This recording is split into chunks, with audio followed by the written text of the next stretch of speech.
Aux actes citoyens, 25 ans, le festival bat son plein jusqu'à samedi soir à Tomblaine. Reportage dans les coulisses avec Anne-Laure Chéry et Jean-Pierre Petit-Cola.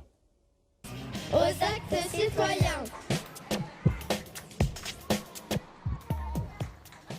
On vient de voir plein de spectacles. Dylan va nous parler du premier. Et nous lirons un conte qui s'appelle Les gros cailloux. Très pro, les mini-journalistes de radio aux actes citoyens. Tous les jours sur 98.8, les élèves de 2 écoles primaires de Tomblaine racontent leur festival en direct. Faut réfléchir. À quoi? À des idées qu'on va faire. Et aussi travailler en équipe. Écrire sur un sujet, après le lire correctement, en mettant le ton, en articulant. Après, c'est travailler ensemble. Alors, je pense que c'est même un des premiers objectifs, c'est réussir à faire une émission ensemble. Le spectacle qu'ils commentent s'est terminé 10 minutes avant. Sur scène, les élèves de l'Institut médico-professionnel de Velaine-en-Haye. Pendant toute l'année, ils ont travaillé avec une metteur en scène et un artiste de cirque pour créer leur spectacle sur Alice au pays des merveilles. Ce n'est pas une ceinture, c'est une cravate, petite sotte. Il y a du stress, mais aussi de la joie de faire partie d'un spectacle. Il faut apprendre quoi pour faire ce que tu as fait là? Tenir déjà sur une boule, en équilibre, sans tomber. Et il faut vraiment bien, il y a du boulot et il faut vraiment bien tenir pour réussir à avancer, quoi. Et tu te sens fière? Oui, très fière. Et ils le jouent sur la même scène que les grands comédiens ou humoristes invités du festival. Cela fait 25 ans que Tomblaine met les citoyens sous les projecteurs. C'est comme les valeurs de la République sur le fronton de la mairie. C'est à nous de faire en sorte que ce soit des valeurs incroyablement modernes. Si on laisse la poussière s'installer, ça devient obsolète. La citoyenneté, c'est ça. Quel est le chiffre préféré des vampires? Et monter sur scène ou parler au micro pour la première fois, ça donne des idées.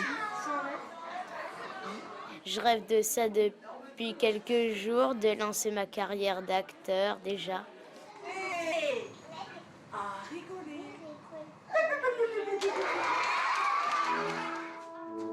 La compagnie Roue Libre d'Agondange crée depuis 35 ans des spectacles pour les plus petits. Ils provoquent des fous rires avec quelques sacs en plastique magiques. C'est à la fois exigeant, mais lorsque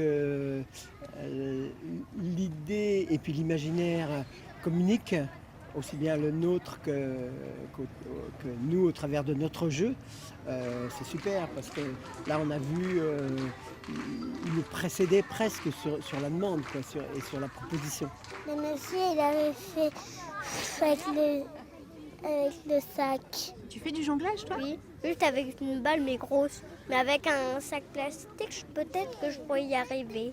Comment on fait alors? Tu peux nous expliquer pour faire du jonglage? On fait comme ça et après on la rattrape.